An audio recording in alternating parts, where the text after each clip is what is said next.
Quero desejar uma boa noite para vocês. Que Deus os abençoe grandemente, aos que aqui estão, pelo compromisso, pela disponibilidade, e que os irmãos que forem ouvir depois também possam ser alcançados também por mais esse estudo, assim como eu fui novamente alcançado depois. Eu acho que eu já li esse livro umas 3, 4 vezes, e sempre que eu leio eu vejo uma novidade, é incrível.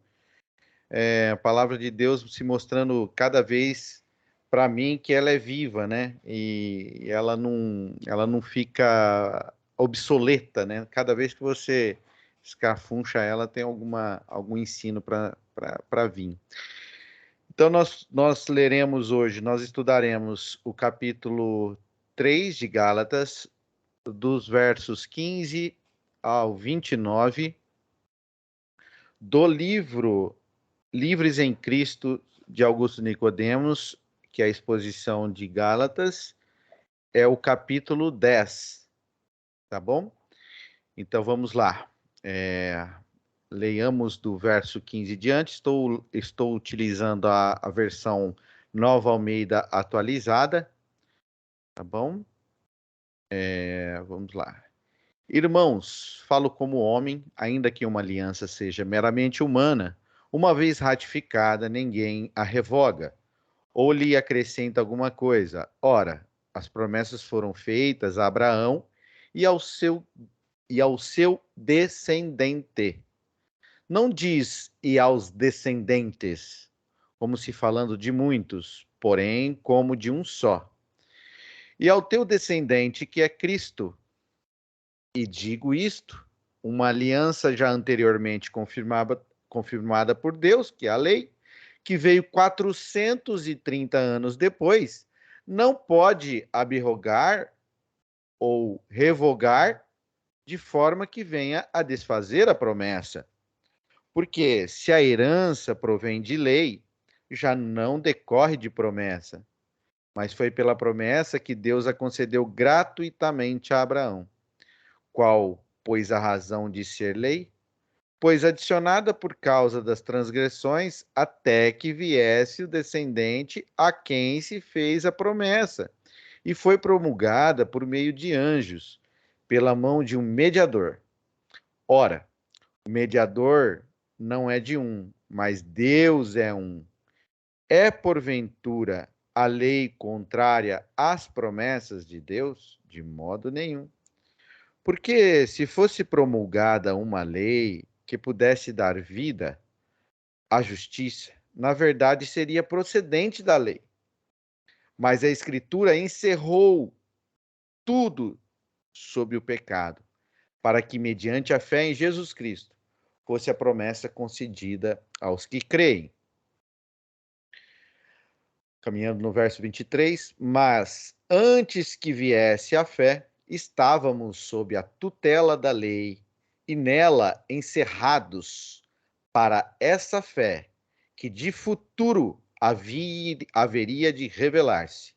De maneira que a lei nos serviu de aio para nos conduzir a Cristo, a fim de que fôssemos justificados por fé, mas tendo vindo a fé, já não permanecemos subordinados ao aio. Pois todos vós sois filhos de Deus, mediante a fé em Cristo Jesus. Porque todos quantos fostes batizados em Cristo, de Cristo vos revestistes. De sorte, não poderia haver judeu nem grego, nem escravo, nem liberto, nem homem, nem mulher, porque todos vós sois um em Cristo Jesus. E se sois de Cristo, também sois descendentes de Abraão e herdeiros segundo a promessa. Eu falei besteira, viu? Lá no Logos, eu fui pegar a Naá, no fim eu peguei e foi a Ara mesmo. Eles têm esses termos mais complexos. Mas como nós vamos aprofundar no verso a verso, vai ficar mais fácil de entender. Essa questão de aio, abirrogar, essas palavras que já caiu em desusos, né, na língua portuguesa. Caiu para nós, né, Celso? Para você não, né? Então, o que nós vimos aqui? que Paulo, né, continua combatendo o grande problema ali que estava acontecendo, que os cristãos judaizantes estavam tentando impregnar na cabeça dos Gálatas, que é a salvação pelas obras da lei, ou seja, salvação por um conjunto de regras. Então ele está trazendo de volta que a salvação é pela graça e mediante a fé somente. É isso que Paulo mais uma vez está batendo na tecla. E como de costume nas suas cartas, né, Paulo já começa argumentando de forma retórica, né, e perguntando para os leitores, né, como vocês acham que Abraão foi salvo? Como ele é perdoado de seus pecados? Obviamente que Abraão não poderia ter obedecido regras da lei uma vez, como Paulo escreveu aí, nos orientou, que a lei veio 430 anos depois, certo? Então ele pergunta isso aos leitores. Olha como a conta não bate, né? Se é salvo por lei, Abraão então está perdido. E eu pergunto também para nós hoje, né? É, utilizando o nosso contexto, como como as outras pessoas foram salvas antes dessas seitas, né? Não estou falando nem propriamente das CCB, mas de várias outras seitas que se dizem a detentora da salvação única, né? Como as pessoas eram salvas antes delas aparecerem? Certo é que apareceram 4.000 anos depois de Abraão. É como se Paulo estivesse dizendo aqui também, fosse hoje falar assim, ó, as leis que fizeram aí, os ensinamentos que fizeram de 1910 para cá, não salva ninguém, meus irmãos. Muito pelo contrário, esses ensinamentos colocam todos debaixo da condenação do pecado. Isso já é uma verdade. Eu estou só ilustrando para a nossa realidade, trazendo para o nosso contexto, certo? E aí no livro, o Augusto Nicodemos ilustra aí a questão de dois esquemas de salvação, né? O esquema de salvação, na verdade, é um esquema de salvação, o esquema de salvação é decretado por Deus, mas em duas partes, como se fosse, vamos dizer, não seria essa palavra, mas como se fosse duas partes, né? Em duas partes.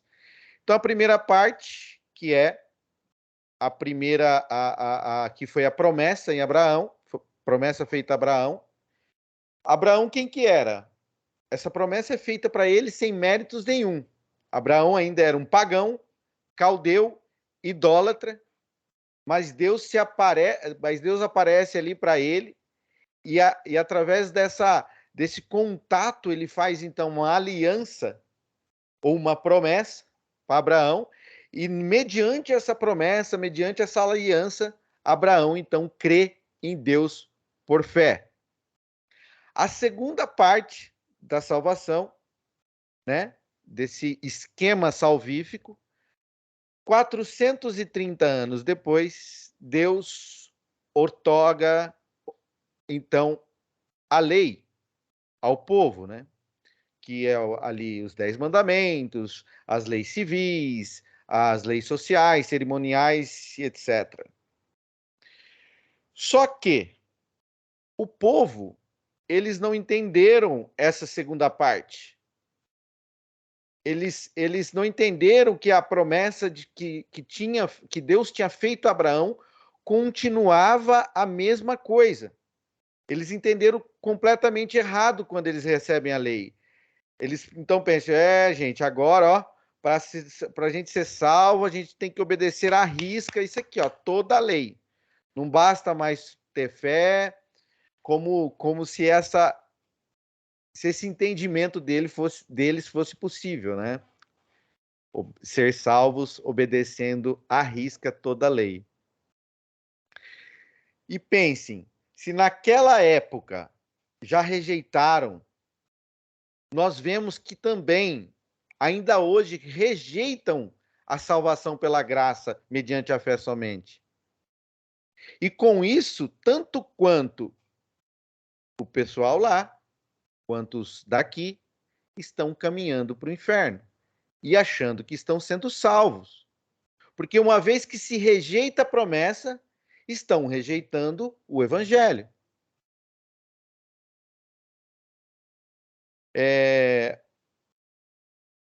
No mundo das religiões, né, na teologia, porque teologia não é só a parte de falar propriamente de nós cristãos, mas de uma forma geral, a salvação nas religiões é de dois modos. O primeiro tipo de salvação pregado pelas religiões é aquela salvação que é resultado de um esforço humano.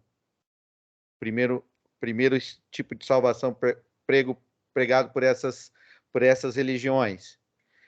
Esse estilo de salvação, esse tipo de salvação, ela é de baixo para cima. É uma religião dos méritos. E dentro disso, o Augusto Nicodemos coloca algumas dessas religiões e eu acrescentei mais algumas. Então, ali está, dentro dessas religiões onde a salvação é de baixo para cima, entra o catolicismo romano, Testemunho de Jeová, Mormons, CCB, setores do adventismo, a qual colocam necessário o sábado para a salvação, o islamismo, o hinduísmo, o budismo, o espírita, etc. O que eles pregam? Que o homem salva a si mesmo, através das obras inefáveis que ele é capaz de fazer, só que não, ele faz por merecer a salvação. Esse pessoal prega isso. Vou dar um exemplo aqui. Ele trabalha como se fosse uma viagem que ele vai fazer. Ele trabalha arduamente, ele vai lá, compra a sua passagem, ele dirige o próprio ônibus, faz a viagem, entrega ali o bilhete na rodoviária como tendo direito de entrar ali naquela cidade, o direito por tudo. Ele fez tudo. Ele trabalhou, ele dirigiu o ônibus, ele viajou e tal. Então ele tem direito. A segundo tipo de salvação pregado por religião, e essa religião é o cristianismo bíblico, é a oposta dessa primeira salvação, que é a religião da graça, a religião da misericórdia, a qual, por misericórdia, os nossos olhos se abriu para ela. O que essa segundo tipo de salvação, a qual a religião da graça e da misericórdia prega? Ela ensina que a salvação não pode e nunca vai vir pelo homem. O homem não é capaz de nada. Ou seja, essa salvação ela é de cima para baixo. Uma era de baixo para cima, deu o homem fazendo tudo para chegar a ser Deus. Essa é o inverso, de cima para baixo. Deus salvando do começo ao fim. A irmã diz aqui, ainda essa semana o nosso ex-cooperador disse isso na igreja, que a salvação misericórdia. Pois é o que nós estamos falando aqui, né? Caminhando para perdição. Ladeira abaixo. O humano nunca é capaz, ele nunca vai ter condições perfeitas para obedecer a algum código de conduta moral, mesmo imposto por Deus. Porque também as Escrituras dizem que tudo que fizermos, todas as nossas obras maravilhosas, são trapos de imundície. Nesse tipo de salvação, a qual é de cima para baixo, é Deus operando na salvação, o exemplo lá que eu dei, seria Deus dando dinheiro para nós. Nós vamos lá, compramos a passagem, mas ele é o motorista do ônibus. E quando nós entregamos o bilhete, nesse bilhete está escrito cortesia, grátis, VIP. Ou seja, salvo pela graça, mediante a fé.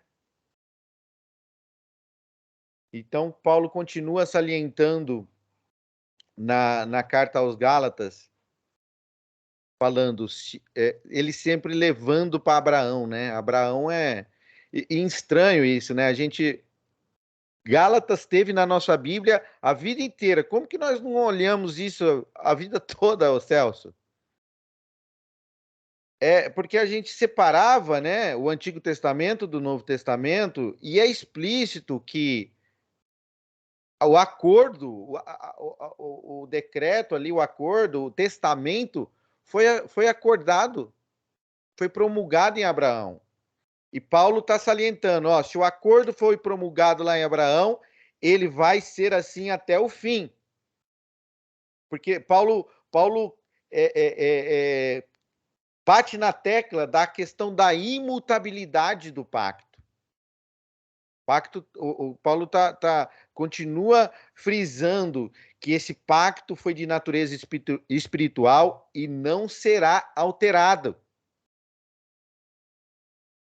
Não adianta a lei, não adianta os usos e costumes, não adianta as bulas papais, não adianta os ensinamentos do Braz, as revelações extrabíblicas, não adianta, não alterarão o modo que Deus prometeu e ratificou de uma vez por todas, que a salvação é pela graça mediante a fé. Deus não mudou de ideia lá no Sinai, Deus não mudou de ideia no Vaticano, Deus não mudou de ideia lá na Alemanha com Martinho Lutero, Deus não mudou de ideia em Genebra com Calvino, e Deus não mudou de ideia, muito menos no Braz. Então, Paulo fica ressaltando isso, né? Ressaltando. E ele fala ali no verso 17, né? Se a bênção que Deus prometeu aos que creram vem pelas próprias obras dele, isso já não é mais uma bênção, já não é mais uma promessa de Deus, não é mais graça. Isso então passa a ser uma mera conquista do ser humano. Isso não é graça, isso é conquista. Eu conquistei. Mas não é isso. No verso 18, Paulo ressalta isso. Pela promessa de Deus que ele concedeu gratuitamente a Abraão. E como eu falei numa aula há uns tempos atrás, que as duas coisas, obras da lei e graça, elas se chocam. Elas são, eu não sei química aqui, mas é igual o óleo e a água, né? Eles não se misturam. As suas obras e seus méritos, se você quer viver por isso, você tem que excluir a graça. E se você quer viver pela graça, exclui todos os seus méritos e suas obras. Então, com essa perícope que nós lemos de Paulo e mais esse estudo que fizemos no livro, nós vemos que o modo de salvação, a qual nós não entendíamos, frisamos isso, meus irmãos, vamos pregar isso, que o modo de salvação sempre foi o mesmo do Antigo Testamento e no Novo Testamento, que é por graça mediante a fé. Nunca foi e nunca será pela obediência cega por um conjunto de regras. E aí Paulo utilizando as mesmas retóricas dele, né? Ele é muito bom em fazer isso aqui, porque eu acho que pelo fato de ele ter o pensamento de questionador antes, né? Ele já tem todas as questões dos que interpelariam questionando ele. Mas então, qual que é o propósito da lei? Né? O propósito da lei, acho que vocês hoje já sabem. Então ele fala que a lei não salva. O propósito da lei, o que é?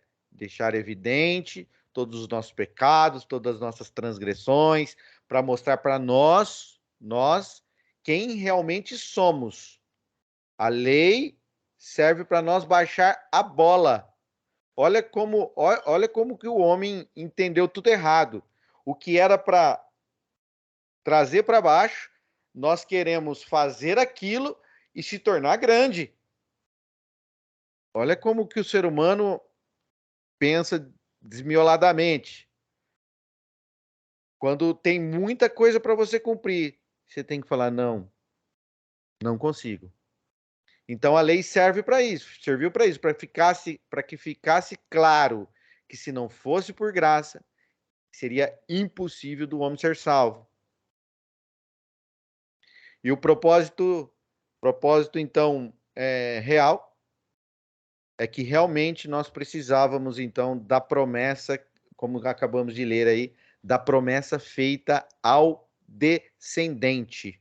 Eu vou ler aqui um exemplo sobre usar a lei de forma errada, que o Augusto Nicodemos utiliza bem interessante aí. A lei funciona como uma espécie de radiografia da alma, que oferece uma imagem clara do nosso coração ao apontar em que estamos errando. Quais são exatamente os nossos pecados? Usar a lei como solução para esses pecados é a mesma coisa que tomar um chá da radiografia que detectou o problema no pulmão. A lei não foi dada para curar, nem para salvar. Foi acrescentada para mostrar que o ser humano está doente, que é um pecador e precisa da cura que só Deus pode proporcionar. Interessante isso, né?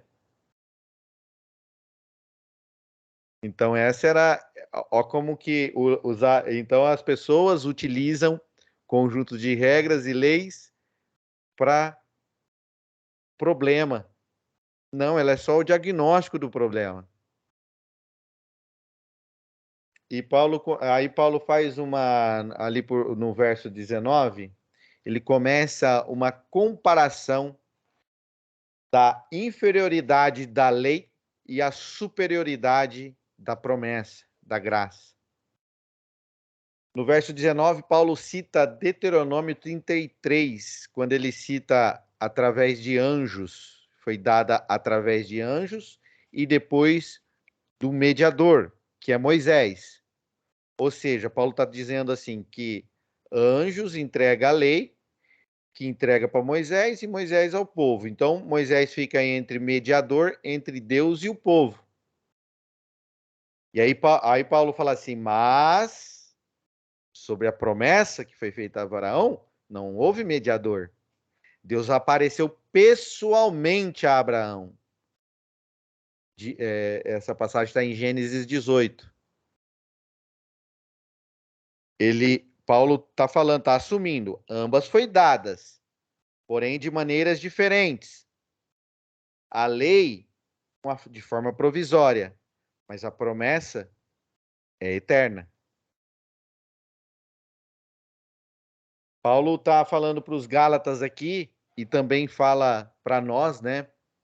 Mas ali para os Gálatas ele está querendo dizer assim que querem se agarrar em coisa passageira. Vocês estão querendo em coisas que já se foi, que tudo já se cumpriu no descendente, que é Cristo Jesus. Está perdendo tempo. É perda de tempo. Nós, com desculpa de seres mais espiritual, mais crente, querer obedecer lista de regras humanas imposto por homem.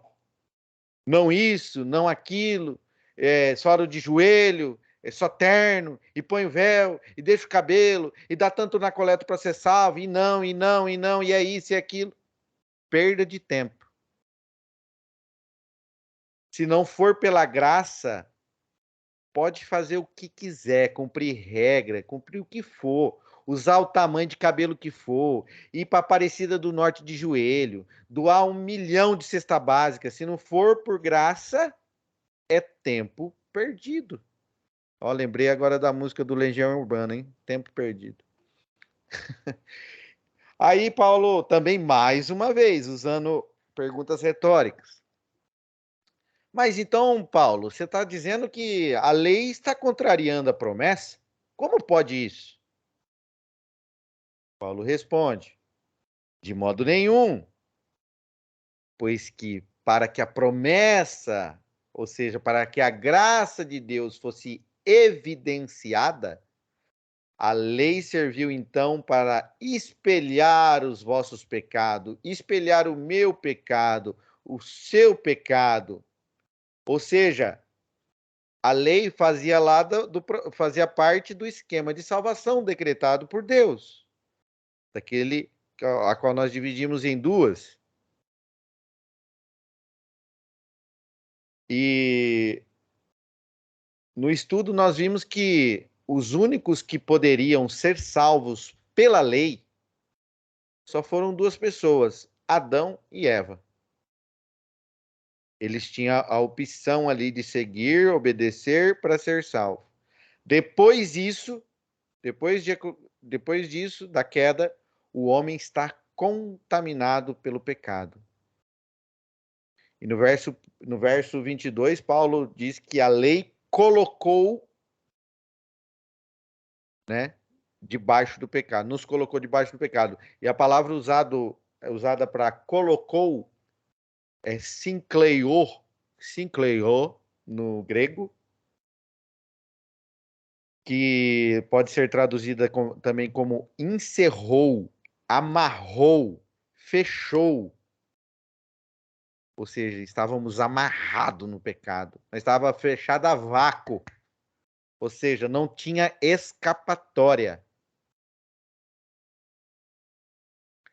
Então, o que a lei faz? Que aí nós vamos entrar naquelas palavras que nós lemos lá, que é aio, né? Ela conduz, ela nos leva a Cristo. E nos versos 23 e 24, nós lemos isso, que a lei é o nosso guia para conduzir a Cristo. A palavra guia aí, que foi traduzida por essa aio aí, na verdade, no grego ela é pedagogo. E a palavra pedagogo conduz uma criança. Ou seja, a lei era educativa. Ela educou quem? Nós mesmos, para que nós pudéssemos reconhecer que nós realmente tínhamos a necessidade imediata de um Salvador. E quando estivéssemos então nele, deixaríamos de ser a criança guiada pelo pedagogo. Interessante isso, né? E olhando para trás, dentro do nosso contexto, quanto de nós, pensa aí comigo, quantos de nós não entramos num looping de hoje eu estou salvo, amanhã será que eu estou, amanhã não estava mais, será que eu fiz bastante? Será que eu fiz? Será que eu não fiz? Aquela angústia, aquela dúvida, aquela incerteza, estou salvo, não estou? Todas essas imposições que eram essas dúvidas, essa angústia, esse loop que a gente ficava, todas essas emoções e imposições, era mostrando para nós que nós precisávamos, então, de um Salvador. Nosso coração estava almejando por salvação. E até que por imensa misericórdia ele nos alcançou o Celso, a Anne, o Joaquim, o Thor, todos nós aqui do grupo, nos tira então esses fardos de homens que nos impuseram. Isso é motivo de nós glorificarmos, irmãos, dia e noite. Glória, glória, glória a Deus por isso. É que depois de um certo tempo nós nos acostumamos com isso, mas a coisa era grave. Nós então não estamos mais subordinados ao pedagogo, como no verso 25 Paulo menciona isso. Quando a fé chega, as imposições perdem o efeito. Quando a fé chegou na sua vida, quando a fé chegou na minha vida, as imposições perderam o efeito sobre nós. E já não há mais condenação para os que estão em Cristo Jesus. Agora nós somos verdadeiramente filhos de Deus, como descrito no verso 26. E pelo batismo, temos o símbolo disso. Não somos salvos pelo batismo. Símbolo público. Então, símbolos de verdadeiramente filhos de Deus. Verso 27. E interessante, aqui também ele dá mais outra entrada nos arrogantes, que no reino de Deus não há melhores e nem piores, pois não depende de nós. Está registrado isso no verso 28. Quando há um sistema de meritocracia, há uma distinção. Na meritocracia faz mais distinção, faz essa distinção de o melhor e o pior. Mas, como não é por mérito, todos estão nivelados por baixo. Correto? Isso é a verdadeira igreja de Jesus Cristo. Nós somos todos um. Não há mais distinção entre grego, judeu, mulher, homem, pobre, rico, preto, branco. E eu faço um apelo aqui, ó. Se você que está ouvindo isso agora, tanto aqui no grupo depois, ou quem ver isso mais tarde na internet, se você não concorda nada com isso, que você se acha merecedor, que quer fazer por onde, que você quer ganhar o céu, que você quer merecer, tudo isso, ainda é tempo de se arrepender. Arrependa-se. Escuta isso tudo de novo, leia novamente o texto, releia, arrependa-se. Não há lugar para arrogância. Não há lugar para sua prepotência. Ai, tantas santas ceias que eu tomei. E se eu for firme e fiel? Nunca pus tinta no meu cabelo. Eu dou coleta todo culto. Eu isso, eu aquilo. Não há lugar para isso. Na igreja de Jesus Cristo, somos todos pecadores, salvo pela graça. Mas também somos descendentes legítimos dessa promessa feita desde Abraão. Os que não deixaram, os que nos ouvem e que não deixaram o seu legalismo, deixe o quanto antes, sirva a Deus, vivam pela graça. E aos que deixaram, aqui nós, e aos que já deixaram, os que estão deixando, não voltem ao legalismo de antes. É isso que Paulo está alertando. Vivam agora como filhos de Deus no mundo. É isso a mensagem de Gálatas. E podemos então seguir para conclusão e reflexão. E eu pergunto para vocês: quantos anos que a pregação da salvação pela graça mediante a fé nos foi omitida? Quantos anos? No meu caso, 30. E ainda é omitida. Há muitos, quantos nossos amigos, quantos nossos familiares não estão sendo, omitem a ele tudo isso, e nós sabendo disso, ela está sendo omitida de forma prática, de forma escancarada nos púlpitos aí de muitas igrejas, e de várias igrejas, tá? As falsas igrejas, pelos falsos profetas. Por isso, como nós, como conhecedores, como descendentes descendentes não, como herdeiros da promessa, nós temos a necessidade de pregar o evangelho da graça, nós temos a necessidade de ler Gálatas aos religiosos, aos nossos familiares, e aplicando, como nós fizemos agora, ao nosso contexto atual. E eu quero, para nós, 18 anos, né, irmã Anne? O Celso aí também foi uma latada. Eu quero 54 anos. Vixe, Maria.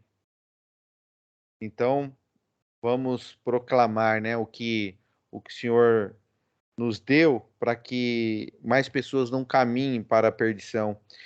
Eu quero concluir isso aqui conforme Augusto Nicodemos conclui no livro. E ele diz: quero concluir dizendo que o evangelho definitivamente não é para gente boa, para justos, mas sim para pecadores que reconhecem que não podem salvar a si mesmos.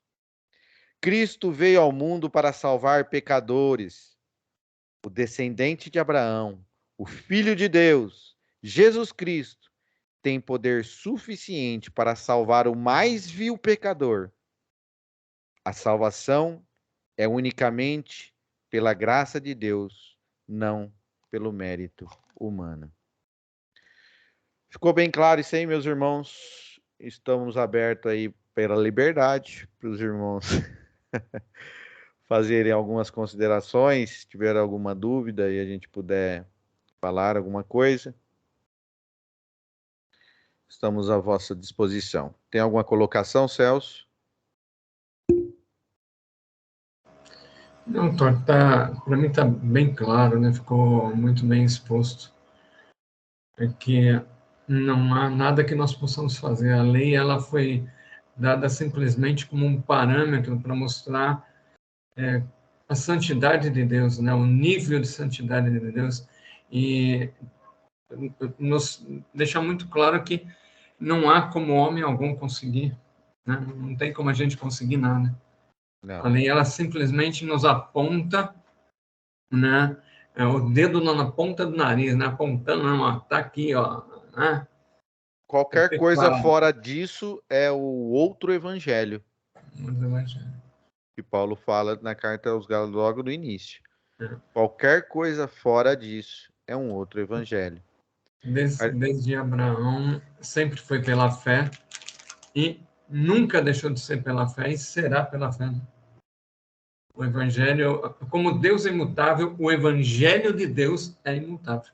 Cara, e como com uma coisa tão óbvia hoje para nós se tornou, era tão obscura, né? Hoje nós entendemos o que é as escamas dos olhos, né? As coisas obscuras. A realidade eu não consigo ver por outra ótica hoje, tá? Senão que realmente o que Paulo mesmo falou em várias cartas, né? Que nós estávamos mortos. E o morto, ele não tem ação, ele não tem nada, ele não vê, não ouve, não tem nenhum sentido, ele está morto. Então, é só a partir realmente do momento que o Espírito Santo vem e regenera, ou seja, vem de cima para baixo, como você acabou de expor, e não de baixo para cima. Então, quando ele vem e nos regenera, aí nós nascemos, são abertos os nossos olhos, o nosso entendimento, e, enfim, aí a palavra ela é luz. Até então, nós estávamos em trevas, de fato. Glória a Deus, né? Irmã Anne, tem alguma coisa a colocar aí? Irmão Joaquim?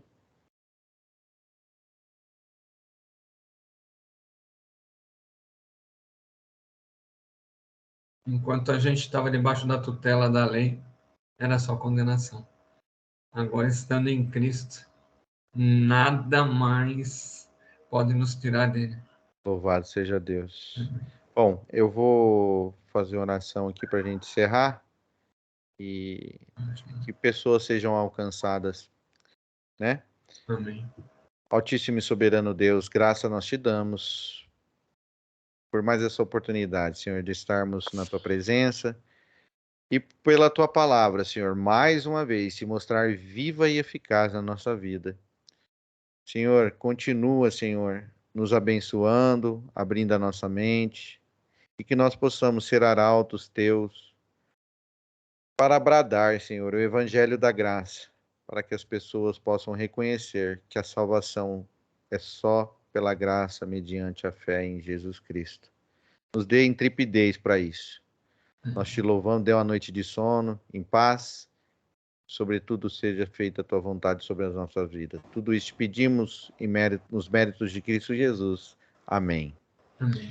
Lembrando as pessoas que forem assistir isso em outros locais, estão convidados a participar com a gente nas quintas-feiras, às 20 horas, por aqui pelo Skype. Tá bom? Deus abençoe a todos. E agora vamos dar sequência às quintas-feiras aqui, porque ficou muita quinta-feira capenga aí. Tá bom? Já entrei em contato com a galera, falei, ó, já vai falando aí os dias que não pode pra gente entrar em campo. Nós somos reserva, mas nós joga também. Deus abençoe. Fiquem com Deus, viu? Foi um prazer revê-los e até a próxima, se assim